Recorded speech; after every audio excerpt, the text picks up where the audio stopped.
Hi friends, welcome to YouTube channel math and English by Raghav. चलिए आज की class में हम इंग्लिश के सेशन को आगे बढ़ाते हैं। पिछले क्लास में हम हमने प्रोनाउन के जो 10 टाइप्स होते हैं, 5 टाइप्स को हमने पढ़ लिया है। तो नेक्स्ट 5 टाइप क्या होते हैं, आइए उसे देखते हैं और समझते हैं। तो ध्यान से चीज़ों को देखिएगा और ध्यान से समझिएगा। तो चलिए स्टार्ट करते हैं। तो हमने 5 टाइप देख लिए थे। चलिए छठवां नंबर देखते हैं। जो छठे नंबर पर प्रोनाउन आता है वो क्या है। तो छठे नंबर पर आपका जो प्रोनाउन आता है उसे आप कहते हैं इंट्रोगेटिव प्रोनाउन। अब इंट्रोगेटिव प्रोनाउन को हिंदी में कहा जाता है प्रश्नवाचक सर्वनाम। इसका डेफिनेशन क्या है, डेफिनेशन देख लीजिए। A pronoun used to ask questions about nouns is called an interrogative pronoun. यानी हिंदी में कहा जाए, प्रोनाउन वे शब्द होते हैं जो किसी नाउन के बारे में क्या करते हैं, क्वेश्चन यानी कि प्रश्न करने के लिए होते हैं। उस शब्द को क्या कहा जाता है, इंट्रोगेटिव प्रोनाउन। अब कौन कौन से ऐसे वर्ड होते हैं जो कि इंट्रोगेटिव प्रोनाउन होते हैं, जो कि नाउन के बारे में पूछने के लिए यानी क्वेश्चन करने के लिए होते हैं। तो वो आपके होते हैं हु आपका क्या है, इंट्रोगेटिव प्रोनाउन है। whom, whose, which and what। ये वर्ड क्या है, नाउन के लिए क्या करते हैं, क्वेश्चन करने के लिए यूज होते हैं। तो चलिए एग्जाम्पल में समझा जाए, एग्जाम्पल के आधार पर समझे कि सेंटेंस में इसका कहाँ और कैसे यूज होता है, आप उसे कैसे समझेंगे। जैसे यहाँ पर पहला एग्जाम्पल देखें, who is your partner for this dance competition.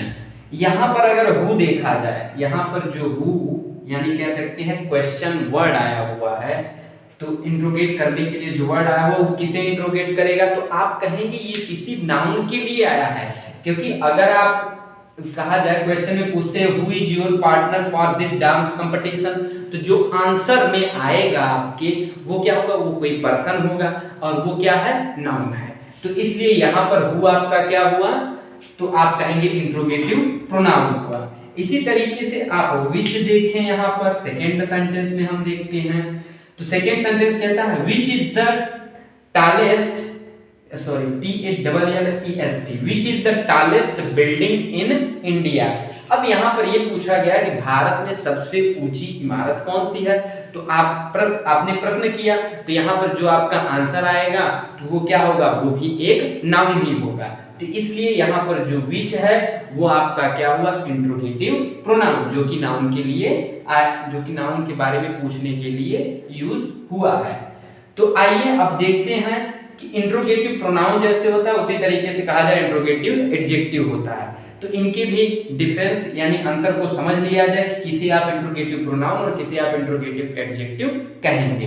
तो चलिए इंट्रोगेटिव प्रोनाउन क्या होता है, it is used in place of noun. ये कहा जाए किसी नाउन के लिए यूज होगा, ये तो आप जानते हैं क्योंकि ये प्रोनाउन है। ये जब प्रोनाउन है तो किसी नाउन के लिए यूज होगा। इसी तरीके से आपका आता है interrogative adjective, it is placed before noun. क्योंकि ये एडजेक्टिव है, ये इंट्रोगेटिव एडजेक्टिव है, तो ये क्या होगा, किसी नाउन के पहले यूज होगा।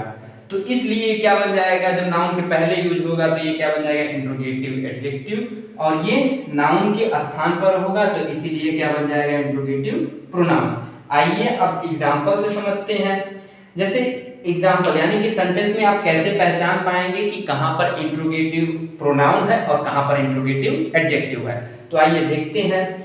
जैसे यहां पर क्वेश्चन किया गया which is your bag, which is your bag. यहां पर जो विच है वो आपका क्या है, इंट्रोगेटिव प्रोनाउन यानी आईपी कह सकते हैं आप, इंट्रोगेटिव प्रोनाउन। क्योंकि ये कहा जाए बैग के लिए ये इंट्रोगेटिव वर्ड आया हुआ है, तो इसीलिए ये क्या हुआ यहाँ पर विच, इंट्रोगेटिव प्रोनाउन। और यहाँ पर आप देखिए कि ये जो विच आया है वो बैग नाउन के पहले आया हुआ है।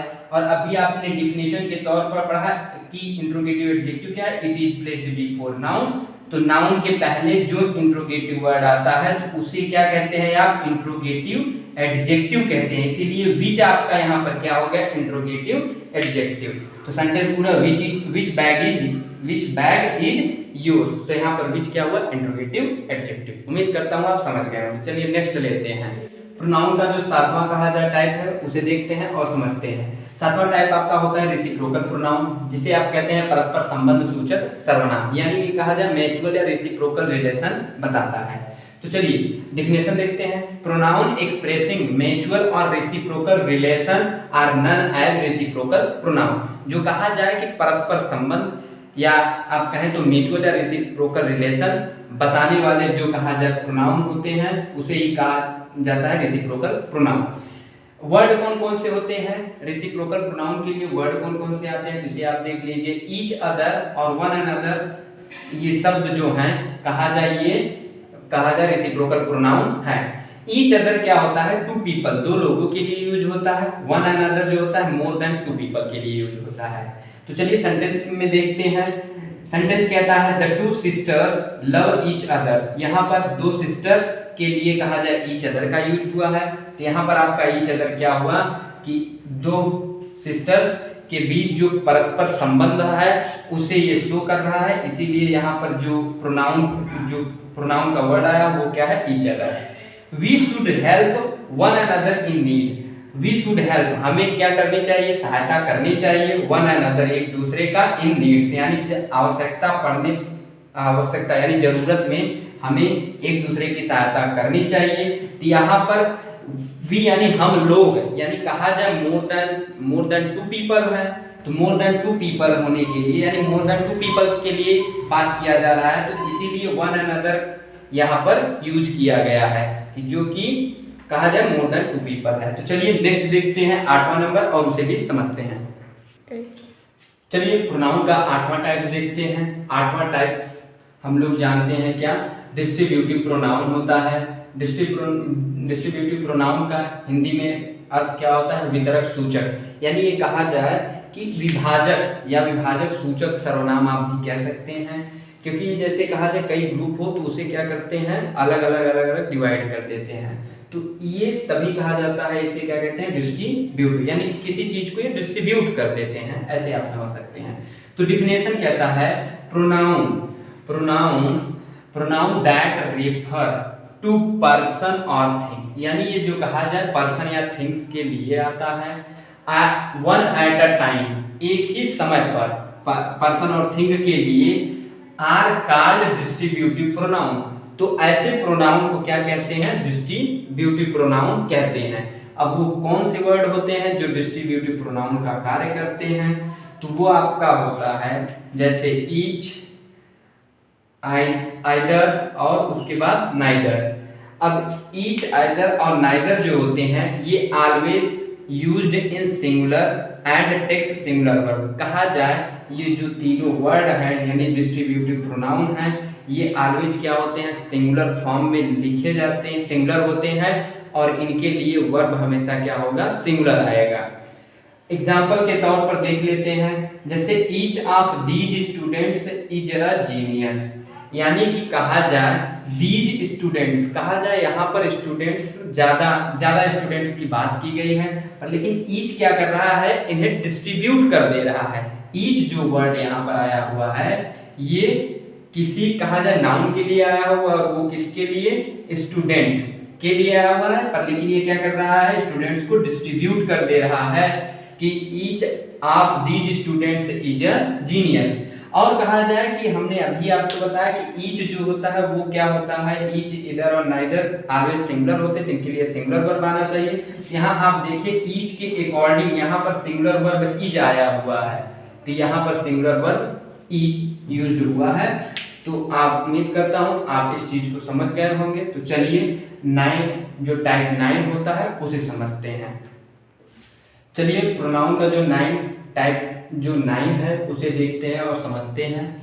यहाँ पर टाइप 9 में हम लोग क्या पढ़ते हैं, इंडिफिनिट प्रोनाउन। इंडिफिनिट का मतलब ये होता है जो निश्चित ना हो।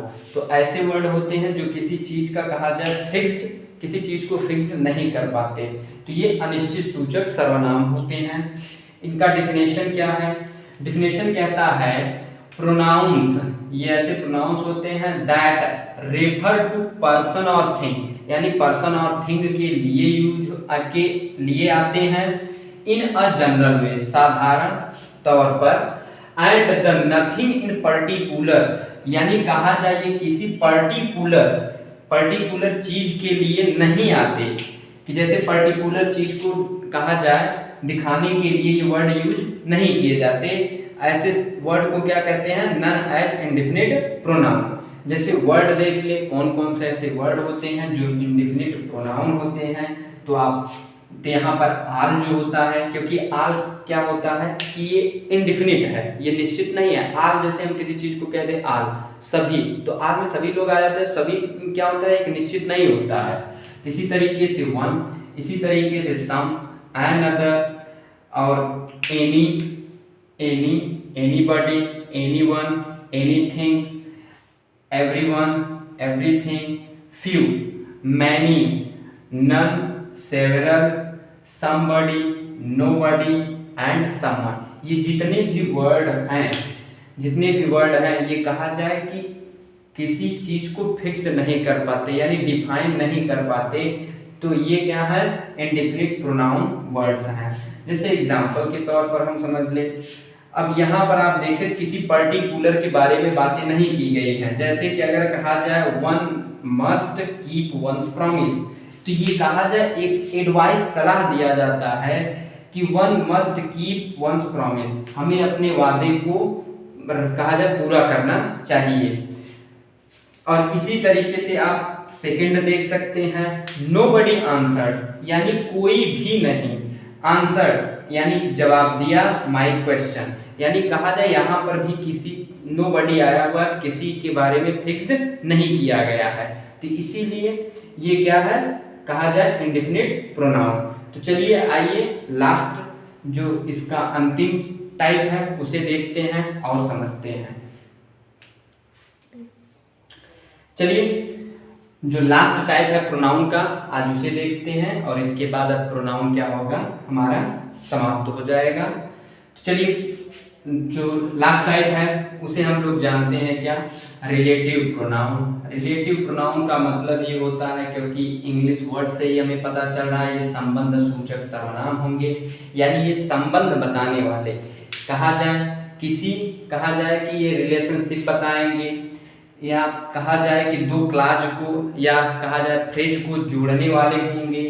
अब चलिए डिफिनेशन पहले देखते हैं, उसके बाद सेंटेंस में हम समझेंगे कैसे ये रिलेशन बताते हैं। तो यहाँ पर देखा जाए तो डिफिनेशन क्या कहता है? Pronoun that shows the relation between the noun, यानी कहा जाए दो नाउन के बीच का क्या करता है? ये रिलेशन बताने वाले प्रोनाउन होते हैं। एंड द वर्ड्स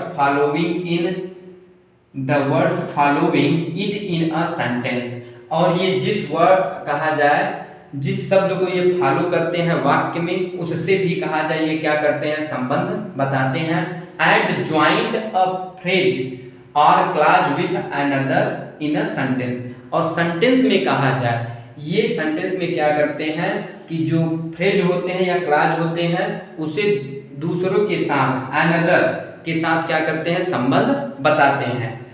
तो ये आइए देखते हैं कि कौन कौन से वर्ड होते हैं जो संबंध सूचक सर्वनाम का कार्य करते हैं।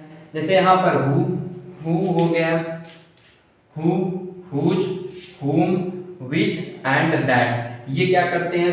सेंटेंस में संबंध सूचक सर्वनाम के तौर पर यूज किए जाते हैं। जैसे सेंटेंस पहला देखा जाए, सेंटेंस है आई मेट द आर्किटेक्ट, यानी मैं मिला आर्किटेक्ट शिल्पकार से, हु डिजाइन्ड दिस बिल्डिंग। अब यहाँ पर जो हु आया है ये क्या कर रहा है? ये संबंध बता रहा है किससे? जो पर्सन, जिस पर्सन से हम क्या करते हैं मुलाकात, हम जिस पर्सन से मिले उसका संबंध बता रहा है। कौन? Who. I met the architect who designed this building, यानी मैं उस शिल्पकार से मिला जिसने इस बिल्डिंग को बनाया, डिजाइन किया कहा जाए। This is the book that my friend gifted me on my birthday. यहाँ पर जो दैट आया हुआ है वो क्या कर रहा है, वो संबंध बता रहा है। This is the book, this is the book, यह वही पुस्तक है, दैट जो, जिसे माई फ्रेंड यानी मेरे मित्र ने gifted me on my birthday, यानी मेरे बर्थडे पर क्या किया था, उस पुस्तक को गिफ्ट किया था। तो यहाँ पर जो दैट आया हुआ है वो क्या कर रहा है, संबंध बता रहा है, और ये हु आया हुआ है ये भी क्या कर रहा है, संबंध बता रहा है। यहाँ पर दैट, हु और दैट क्या कर रहे हैं, नाउन, यहाँ पर जो है रिलेशनशिप बिटवीन नाउन्स के बारे में हमें बता रहे हैं। तो एक बात और जान लेते हैं, यहाँ पर जो हु है, हु, हुज और हुम, ये क्या होते हैं, ये किसी पर्सन के लिए आते हैं, यानी संबंध तो बताएंगे सेंटेंस में, पर लेकिन ये संबंध क्या करेंगे, पर्सन का बताएंगे, यानी किसी व्यक्ति का संबंध बताते हैं। जबकि विच क्या करता है, विच आपका नॉन लिविंग थिंग, निर्जीव या फिर कहा जाए ये किसी एनिमल के लिए संबंध बताने के लिए यूज किए जाते हैं। इसी तरीके से आप दैट देखें तो दैट कहा जाए ये पर्सन के लिए भी आ सकता है और थिंग्स के लिए भी, तो कहा जाए इसका सेंटेंस में अलग अलग तरीकों से यूज किया जाता है। तो उम्मीद करता हूँ आज की क्लास में हमने प्रोनाउन को क्या किया, समाप्त कर दिया और आपको चीज़ें अच्छे से समझ में आ गई होंगी। अगर जो चीज़ें न समझ में आए हों तो आप कमेंट सेक्शन में जाइए, कमेंट करिए। चलिए आज के लिए बस इतना ही, मिलते हैं नेक्स्ट वीडियो में नए टॉपिक्स के साथ, यानी कि कहा जाए पार्ट ऑफ स्पीच। नाउन हमने पढ़ लिया, प्रोनाउन हमने पढ़ लिया, अब हम पढ़ेंगे एडजेक्टिव। तो आज के लिए बस इतना ही, मिलते हैं नेक्स्ट वीडियो, धन्यवाद।